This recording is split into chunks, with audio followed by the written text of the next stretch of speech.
मुद्दों की कमी है क्या? देश में 2014 में नरेंद्र मोदी जी ने जो देश के सामने सपने दिखाए, बातें की, वचन दिए, रोजगार के दिए, आज हम 80% बेरोजगार है, डाटा कह रहा है, सेंसेक्स कह रहे हैं। क्या लॉजिक है कि आपने समर्थन मूल्य एमएसपी की बात की थी, पूरा नहीं कर पाए? क्या कारण है कि आपने इस देश में किसानों की आय दुगनी करने की बात की थी, क्यों नहीं हुआ? काले धन का क्या हुआ? एसबीआई की लिस्ट, स्विस बैंक की लिस्ट आनी थी, एसबीआई की लिस्ट आई, काला धन तो बीजेपी के पास निकला। देश ने जिन मुद्दों पर नरेंद्र मोदी जी को चुना था 2014 में, विपरीत वो तो उनके खिलाफ जा रहे हैं। तो देश के सामने मुद्दे, अभी रिसेंट चुनाव हुए 23 के, तो आपने नरेंद्र मोदी की गारंटी, मोदी गारंटी 2300-2700 रुपए गेहूं के दाम का बोला था, देना तो चालू नहीं किया। 3100 धान की बात की थी, देना तो चालू नहीं किया। 3000 बहनों को देने की बात की थी, देना चालू नहीं किया। न 450 रुपए का गैस सिलेंडर का बोला था, देना चालू नहीं किया। महंगाई अद्भुत है, बेरोजगारी अद्भुत है, किसानों की आय, आत्महत्या का ग्राफ अद्भुत है, क्राइम अद्भुत है, एसटी एससी ओबीसी ठगा हुआ महसूस करता है, आर्थिक समानता असमानता अद्भुत हो गई है, देश अराजकता की ओर है, लोकतांत्रिक संस्थाओं को जिस तरीके से निस्तामुत किया जा रहा है सर्वविदित है।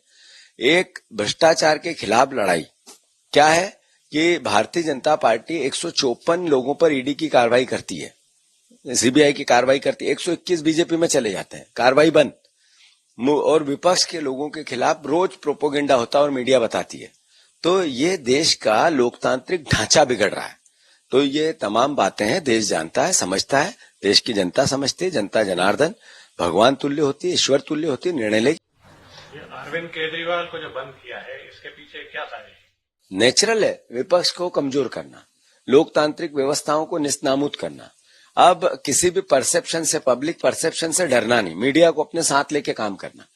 अरविंद केजरीवाल को गिरफ्तार किया तो फिर आपने हेमंत विश्वास शर्मा को मुख्यमंत्री क्यों बनाया? एक जैसे चार्जेस थे, अलग अलग ईडी के ही चार्जेस थे। आपने नारायण राणे महाराष्ट्र में, शरद पवार के भतीजे, और तीसरे हमारी कांग्रेस पार्टी के अशोक चौहान, तीनों पर ईडी के चार्ज थे, तीनों बीजेपी में है। तो आप नरेंद्र मोदी दो आंखों से क्यों देखना चाहते हैं? इसका मतलब विपक्ष को हर तरीके से कमजोर करना चाहते हैं। हमारी कांग्रेस पार्टी के खाते सील कर दिए। कौन सी एजेंसी है? सरकार वित्त मंत्रालय का अधिपत्य है या नहीं है?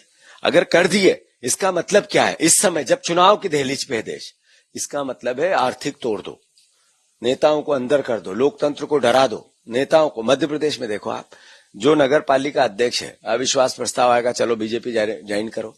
जिला पंचायत अध्यक्ष है, चलो आपके खिलाफ अविश्वास प्रस्ताव आ रहा है तो बीजेपी ज्वाइन करो। जो छोटे मोटे जिनके रेता के काम थे, जिनके रॉयल्टी के काम थे, जिनके क्रेशर के काम थे, जिनके परिवहन से बसों के काम थे, कांग्रेस के नेताओं को अलग अलग तरीके से यातनाएं देके बीजेपी ज्वाइन करा रहे। तो ये लोकतंत्र को समाप्त नहीं करना होता तो क्या होता है? विपक्ष पर इस तरह का अत्याचार, लोकतांत्रिक व्यवस्थाओं को तार तार नहीं करना होता है तो क्या होता है? मैं, चूंकि सुरेश पचौरी जी हमारे पार्टी के वरिष्ठ नेता थे और चूंकि इतने साल उन्होंने हमारे साथ काम किया, मैं मानता हूं कि उनके लिए मैं कोई छोटे और ऊंचे शब्दों का उपयोग नहीं करूंगा। भगवान उनका भला करे। सर, लगातार जिस प्रकार से कांग्रेस पार्टी के लीडर मध्य प्रदेश में देखा जाए, सांसद, तमाम आपके जिला अध्यक्ष सहित बहुत सारे लोग भाजपा ज्वाइन कर रहे हैं, कांग्रेस पार्टी के संगठन को रिस्ट्रक्चर करने को लेकर के आपके क्या? 100% है। चूंकि अभी मुझे लगभग 1.25 महीने अध्यक्ष बने हुआ, ये भी हम नहीं कह सकते कि मैं उन लोगों में से नहीं हूं कि अपनी कमजोरियों को नहीं पहचानूं और उनको छुपाऊं। कांग्रेस पार्टी को हर तरीके से स्ट्रेंथन करने की आवश्यकता है। यहाँ युवा और नई पार्टी बनाने की आवश्यकता है। आइडियोलॉजी से लबरेस करना हर कार्यकर्ता को, आम जनता को, उसकी आवश्यकता है। और चूंकि इलेक्शन सर पे है, हमारे अभी राज्यसभा के इलेक्शन थे, फिर भारत जोड़ो यात्रा थी, फिर हमारे ये लोकसभा के इलेक्शन आए, उसमें जो घटनाएं घटी वो सर्वविदित है। इलेक्शन हमारा फोकस है, उसके बाद सिर्फ पार्टी के संगठन को स्ट्रेंथन करने पर पूरा 100% फोकस किया जाएगा। आपने कहा सर कि युवाओं को जो अभी पार्टी का जो निर्णय पार्टी ने लिया कि युवा लीडरशिप मध्य प्रदेश में दी, आपको लेकर के पार्टी आई, उमंग संघास को लेकर के पार्टी आई, लेकिन बहुत सारे जो वरिष्ठ नेता पार्टी छोड़ करके जा रहे हैं, क्या आपको लगता है कि ये युवा लीडरशिप को एक्सेप्ट नहीं करता? नहीं, बात यह है, मेरे से या उमंग से कोई एक्सक्यूज करके नहीं गया है। एक भी आपको उदाहरण ऐसा नहीं मिलेगा। उमंग जी का जहां तक प्रश्न है, नेता प्रतिपक्ष है, आदिवासी नेता है और विधायक सदन में जितने थे उनसे पूछ के उनको सदन का नेता बनाया गया है। तो लोकतांत्रिक व्यवस्था थी। जहां तक मेरा प्रश्न है, जो लोग गए उनसे भी पूछा गया था, पूरी व्यवस्था को पारदर्शी रखा गया था और मुझे जिम्मेवारी मिली सर्वसम्मति से, एकमात्र देश की आजादी के बाद में व्यक्ति हूं जब मिली। मैं सफाई नहीं दे रहा हूं, मुझे पता है कि क्यों गए, आपको पता है क्यों गए। किसी को भविष्य के राजनीतिक डर है, किसी को आर्थिक डर है, किसी को शायद उम्र उनकी इस ओर चली जाए कि मेरा 5-7 साल तो इस लायक ही नहीं बचूंगा कि मैं राजनीति में कुछ कर पाऊं, इसलिए भी जा रहे हैं। तो मैं मानता हूं कि इसके लिए अपने अपने कारण होते हैं, मैं उस पर छोटी और अच्छी टिप्पणी नहीं करूंगा। पर हाँ, ये जरूर कहना चाहता हूं कि इससे पहले भी ऐसा हुआ था। करीब 65 लोग पिछले 5 साल में बीजेपी के कांग्रेस में और कांग्रेस के बीजेपी में गए थे, जिसमें से 7 लोग दल बदल वाले जिंदा राजनीतिक रूप से बचे हैं। 58 लोग कहाँ हैं राजनीतिक रूप से पता नहीं है, गुम हो गए, गुमनामी के अंधेरे में। तो ये जनता देखती है, तात्कालिक उसका असर भी होता है, हम पे भी होता है, हम भी इंसान है, पर दीर्घकालीन ऐसे लोगों की जगह लोकतंत्र में नहीं रहती। बीजेपी पूरी ताकत से छिंदवाड़ा को जीतने में लगी हुई है। छिंदवाड़ा के बहुत सारे कांग्रेसी बीजेपी में शामिल किए गए। आपको लगता है कि छिंदवाड़ा के बहुत सारे कांग्रेसी बीजेपी में शामिल कौन हुआ? चेक करो। जिसका तुलाई का काम था, जिसका रेते का काम था, जिसका क्रेशर का काम था, जिसके ठेकेदारी थी, ऐसे लोग हुए। मैंने यही प्रदेश में है। तो मैं मानता हूं कि इस तरह के लोग, कई लोग तो ऐसे हैं जो गए तो कहा भैया अभी परेशानी है, बहुत तकलीफ दे रहे हैं, मैसेज है मेरे पास 25-30 लोगों के, समय आएगा जब फिर आएंगे। तो ये इस तरह का मतलब सर पे राजनीतिक रूप से प्रशासन की बंदूक रख के बीजेपी ज्वाइन कराना, जब हटेगी तब फिर आएंगे। नहीं, वही है उनके लिए भी, उनको नोटिस था 141 करोड़ का, तो नहीं रॉयल्टी का, अखबारों की सुर्खियां थी। मैं ये नहीं कहना चाहता है, व्यक्ति व्यक्ति से नहीं जाना चाहता, मैं व्यवस्था पे जाना चाहता हूँ, मैंने बताई। सर, आपने भारत जोड़ो यात्रा का जिक्र किया और अभी राहुल गांधी ने न्याय है, लेकिन भारत जोड़ो यात्रा जहां से गुजरी थी वहां से कांग्रेस पार्टी को अपेक्षित परिणाम नहीं आया विधानसभा में। कैसे नहीं आया? आपको कैसे लगता है कि नहीं आया? बात यह है कि भारत जोड़ो यात्रा जो थी वो एक संदेश की यात्रा थी, एक देश में वातावरण की यात्रा थी, प्रेम की, नफरत रहित देश बने इसकी यात्रा थी और उसकी आवश्यकता थी देश में। हम सत्ता में रह के देश की नीतियां बनाएं, ये राजनीतिक दल का कर्तव्य होता है, पर यह भी कर्तव्य होता है कि देश में सामाजिक रूप से समरसता बनी रहे, आर्थिक रूप से समानता बनी रहे, राजनीतिक रूप से अधिकारों की रक्षा हो। ये विपक्ष की भूमिका होती है, मीडिया की भूमिका होती है। तो मीडिया कितना निभा रही है इस पर मैं टिप्पणी नहीं करूंगा, पर राहुल गांधी और विपक्ष निभा रहा है, कांग्रेस पार्टी निभा रही है और वही कारण है कि 4000 किलोमीटर पैदल चलना भरी गर्मी में, भरी ठंड में, छोटी मोटी कल्पना से परे बात है। आज के दौर में 200 साल के राजनीतिक इतिहास में किसी व्यक्ति ने नहीं किया ऐसा, उन्होंने ही किया है। तो उद्देश्य क्या था? उद्देश्य था देश में हर तरह का जो एक एकता और अपनत्व का माहौल है वो कायम रहे। राहुल जी केरल के वायनाड से इलेक्शन लड़ रहे हैं, आपको लगता है अगर वो नॉर्थ इंडिया से इलेक्शन लड़ते तो कांग्रेस पार्टी के लिए थोड़ा एक और कार्य? पहले नॉर्थ इंडिया से भी इलेक्शन लड़े हैं वो, पिछली बार 2 जगह से लड़े थे, एक जगह से लूज कर गए, तो जिन्होंने जिताया उनके प्रति उनका दायित्व है, उनको छोड़ के तो नहीं जा सकते हैं। तो मैं मानता हूं कि पार्टी लीडरशिप जो भी करती है वो सोच समझ के करती है और देश हमारा एक है। देश हमारा पूरब से पश्चिम तक, पश्चिम से उत्तर से दक्षिण तक एक है और कहीं से भी लड़ सकते हैं, संविधान ही कहता है। क्या आप चाहते हैं कि सोनिया गांधी की जगह प्रियंका गांधी रायबरेली चुनाव लड़े? नहीं, मेरे चाहने का विषय नहीं है पार्टी क्या चाहती, प्रियंका जी क्या चाहती है, विषय ये है और पार्टी का हित का है, मैं वो निर्णय लेगी, लीडरशिप लेगी, नेशनल लीडरशिप लेगी।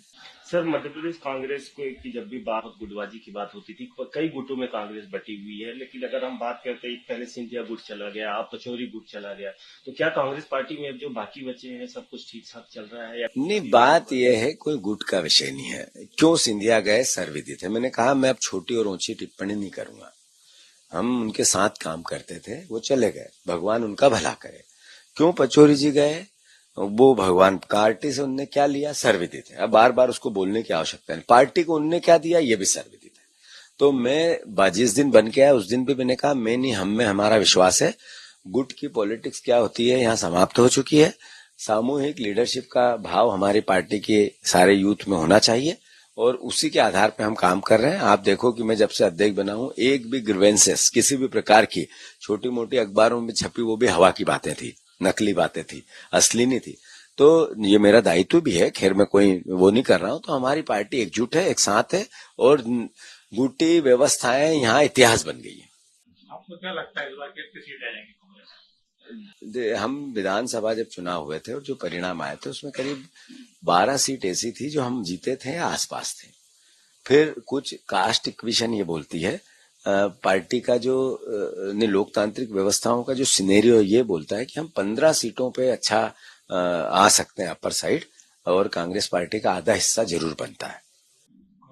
मुख्यमंत्री मोहन यादव कहते हैं कि बीजेपी ने 6 महिलाओं को टिकट दी है, कांग्रेस ने अभी तक एक को दिया। ये लड़की यूं लड़ सकती है की बातें करते हैं लेकिन टिकट कुछ दिखता नहीं, मैं मोहन यादव जी की इस भावना का उत्तर तो नहीं देना चाहता, पर मैं आपको बताऊं, मैंने कहा था हम यूथ को टिकट देंगे।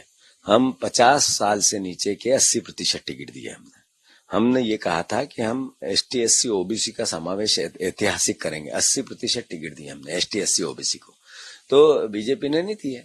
तो ये भी बातें, हमने तो नहीं कहा उनकी टिकट कैसे दिए, वो हमारी टिकट पे बात करते हैं। तो मैं मानता हूं उनको तो बात करनी चाहिए। 2700 का दाम कब देंगे वो तो बताते नहीं हो, वो 3100 के धान के दाम कब देंगे ये तो बताते नहीं हो, वो क्राइम इतना बड़ा क्यों बढ़ रहा है इतना वो बताते नहीं है। हर महीने उनको 5,000 करोड़ रुपए का कर्ज लेना पड़ रहा है ये तो बताते नहीं हो। वो क्यों नहीं बता पा रहे हैं कि मध्य प्रदेश करप्शन सबसे हाइपर स्केल पे है। क्या कारण है कि आज ही लोकायुक्त ने अनुमति मांगी शिवराज सिंह चौहान पे कि आप इनके खिलाफ मुकदमा चलाना चाहिए। मोहन यादव के मुंह क्यों सिल गया, कलम क्यों नहीं चल रही है? ये काम है मुख्यमंत्री का, उनको करना चाहिए। अगर वो नहीं कर पा रहे हैं और हमसे हिसाब पूछ रहे हैं तो मैं मध्य प्रदेश की जनता देखे समझे कि ये लोग अपने दायित्व का निर्वाह नहीं करते हैं। सवाल विपक्ष से पूछते हैं, उत्तर उनको देना चाहिए, लोकतंत्र की मर्यादा को तार तार करते हैं। सर एक प्रश्न और है कि मुस्लिम समाज परंपरागत रूप से कांग्रेस का वोट बैंक हमेशा था, लेकिन इस चुनाव में अभी तक एक भी मुस्लिम। मैं मानता हूं कि लोकतंत्र में सामूहिक संवाद से निर्णय टिकटों के लिए जाते हैं। हमारे हर जगह मुस्लिम प्रत्याशी जहां जहां भी थे हमने उनसे भी सबसे चर्चा की, बातें की, नेताओं से की, और जो उनको भी सम्मिलित किया और सर्वसम्मति से निर्णय लिया। मैं इस बात को नहीं मानता हूं कास्ट इक्वेशन क्या है, हमने कोशिश सब की उसको मैनेजमेंट करने की, पर अल्टीमेटली 28 लोग थे, 29 लोग थे और कास्ट और समाज सैकड़ों में है, तो कोई न कोई तो छूटेगा। सर 2019 में भी कांग्रेस के और जो चुनाव परिणाम था वो सर्वविदित है। इस बार भी कांग्रेस के दिग्विजय सिंह जी, कांतिलाल भूरिया जी, ओमकार मकाम, कलेश्वर पटेल, ये जैसे जो आपके टॉप लीडर हैं वो मैदान में, क्या परिणाम आप देख रहे हैं? नहीं, मैं बोल चुका हूँ 15 से ज्यादा सीटें हमारा हिस्सा बनता है। मैं अहंकारी व्यक्ति नहीं हूँ, 100 कहे 29 की 29 जीत जाएंगे। अब मेरे से ये अगर पूछने लग जाओ आपकी कौन सी 15, तो ये थोड़ा मैं मानता हूँ कि वो होगा, पर जरूर कांग्रेस पार्टी 15 सीट जीतेगी। खजुराहो सर सपा को दिया गया, उसके पीछे नहीं, खजुराहो में अखिलेश जी से हमारी बातें चल रही है और चूंकि हमारा राष्ट्रीय स्तर पर समझौता हुआ था और अखिलेश जी और हमने जो पार्टी हितों को लेकर या बीजेपी के खिलाफ क्या अच्छा हो सकता है उसको लेकर लोकल भी प्रदेश स्तरीय बातें भी की है। उत्तर प्रदेश और मध्य प्रदेश के संदर्भ में मेरी रोज बात होती है लगभग अखिलेश जी से। एक बार एक आध दिन में निर्णय आएगा जो आपको पता चलेगा कि बहुत आप उसको भी, अभी आप लोगों ने कहा जैसा मेरी व्यक्तिगत बातों में कि टिकट अच्छे दिए हैं, वो भी अच्छा हो। तो सर सपा का जो भी टिकट वहां से होता है उसमें कांग्रेस पार्टी की राय ली जाएगी किस व्यक्ति को टिकट? नहीं, मैं मानता हूं ये उनका अधिकार है और फिर भी हम मिलजुल के निर्णय ले रहे हैं। राम मंदिर क्या कांग्रेस को? नहीं, कोई ऐसी भावना नहीं है और भगवान से आस्था का विषय कांग्रेस पार्टी का किसी से सर्टिफिकेट की आवश्यकता नहीं है। मैं हिंदू हूं और मैं अपनी पूरी जिंदगी हिंदू रीति रिवाज से संयमित भाव से जीने की कोशिश करता हूं, तो गर्व भी महसूस करता हूं। तो मुझे बीजेपी से सर्टिफिकेट नहीं चाहिए। सर एक सवाल और है कि कमलनाथ जी को लेकर स्टार प्रचारक हैं, अभी सब दूर जाएंगे और जहाँ हम उनको कई जगह देंगे तो कैंपेनिंग करेंगे। गांधी और प्रियंका गांधी के दौरे? पूरे प्रदेश में हमने जो हमारी नेशनल लीडरशिप है, प्रादेशिक लीडरशिप है, जो जिसमें अखिलेश यादव भी है, सचिन पायलट भी है, अशोक गहलोत जी भी है, जिसमें हमारे दिल्ली के तमाम सोनिया जी, प्रियंका जी, राहुल जी, खड़गे जी, सबको जहां मीटिंगें होगी हमने पूरा एक चार्ट बना के भेज दिया नेशनल लीडरशिप को, ऑफिस को। वो जो अनुमति आएगी वैसा हो। सुप्रिया श्रीनाथ जी ने जो वक्तव्य दिया है मंडी प्रत्याशी को लेकर, आप उससे सहमत हैं? नहीं, बात उनने जो कहा वो कैसे ट्वीट हुआ था और कैसे वक्तव्य दिया था और कैसे वापस लिया गया, उन्होंने पूरा वक्तव्य दे दिया है। जबरदस्ती तूल पकड़ना अच्छी बात नहीं है। मैं इस भावना से अतिशोक्ति नहीं रखता हूं, पर ये भी बताना था ना। उन्होंने कहा कि अभी 2014 में देश आजाद हुआ, इससे पहले तो गुलामी था। ये भी तो उन्होंने ही कहा था। ये बात भी तो उठाओ ना आप। कितनी बड़ी बात थी, ये छोटी बात थी। तो ये जो भावना है एक तरफा कैसे हो सकती है। उनने कहा कि गलती से हुआ, उनने कहा षड्यंत्र था, उनने कहा मैं माफी खेद व्यक्त करती हूँ। क्लियर हो गया मसला। जबरदस्ती क्यों हम खींचना चाहते हैं। पर आप भी तो पूछ लो एक बार कंगना जी से कि 2014 में देश आजाद हुआ तो आप क्या गुलाम देश में पैदा हुई थी? सर, जिस हिसाब से बीजेपी कंगना रनौत को या अरुण गोविल को या एक हाईकोर्ट के रिटायर्ड जज को इस प्रकार से उनके बहुत सारे नहीं, देखो, आप बीजेपी का सोच और काम करने के तरीके को देश जाने। उन्होंने एक बंगाल में हाईकोर्ट जज को टिकट दिया। वो हाईकोर्ट जज वो था जो भारतीय जनता पार्टी के इशारों पे उन्होंने कई बार ममता बनर्जी के खिलाफ मैंडेट दिया है। आप देखो कि उन्होंने एक सुप्रीम कोर्ट के ऑनरेबल जज रिटायर्ड को राज्यसभा भेजा, दूसरे को भेजा। फिर ऐसे कई केस जो एजेंसियां, जांच एजेंसियों की चीफ बने, उनको भारतीय जनता पार्टी ज्वाइन किया। हमारे जनरल जो सेना के थे उनने किया। ये सब बातों को अगर आप गहराई से समझोगे तो पूरे देश में जितनी भी व्यवस्थाएं बन रही है उसके पीछे लोकतांत्रिक मर्यादाएं तार तार कितनी हो रही है। और आगे देश के भविष्य का लोकतांत्रिक कल्पना करो आप लोग। देश कल्पना करे कि आज हम वोट देते हैं, इतनी बातें करते हैं, एक दिन ऐसा नहीं आ जाए कि हम वोट ही नहीं दे पाए, तब देश कैसे चलेगा। एक दिन ऐसा भी हो सकता है, क्योंकि भारतीय जनता पार्टी के एक सांसद ने कहा और उसको टिकट दी भारतीय जनता पार्टी ने कि हम संविधान बदलना चाहते हैं। तो ये मैसेज क्या है देश के लिए। आज अखबार, मीडिया और इन पर जितने भी इनकी स्वायत्ता के लिए नियम बने हुए हैं, जितने कानून बनने हुए हैं, धीरे धीरे ये थोड़े संकुचित होते जा रहे हैं, इन पर कंट्रोल होता जा रहा है। तो फिर लोकतांत्रिक व्यवस्थाओं को बचाएगा कौन? आवाज देने वाला ही नहीं बचेगा, आवाज उठाने वाला ही नहीं बचेगा। विपक्ष को जिस तरीके से क्रिटिसाइज किया जा रहा है, समाप्त किया जा रहा है, कमजोर किया जा रहा है, तो फिर लोकतंत्र का क्या होगा? आखिर ये चिंता देशवासियों को करनी चाहिए, नहीं करनी चाहिए? मोदी जी आज हैं, मैं आज हूं, परिस्थितियां बदलती रहती है, नए लोग आते हैं, पर ये लोकतंत्र नहीं रहेगा तो देश कैसे रहेगा? देश बनाना है, बचाना है, तो लोकतंत्र की रक्षा करनी। थैंक यू, धन्यवाद। अगर आप ये वीडियो YouTube पर देख रहे हैं तो हमारे चैनल को सब्सक्राइब करें और बेल आइकन को दबाना ना भूलें। अगर आप Facebook पर ये वीडियो देख रहे हैं तो हमारे पेज को लाइक करें।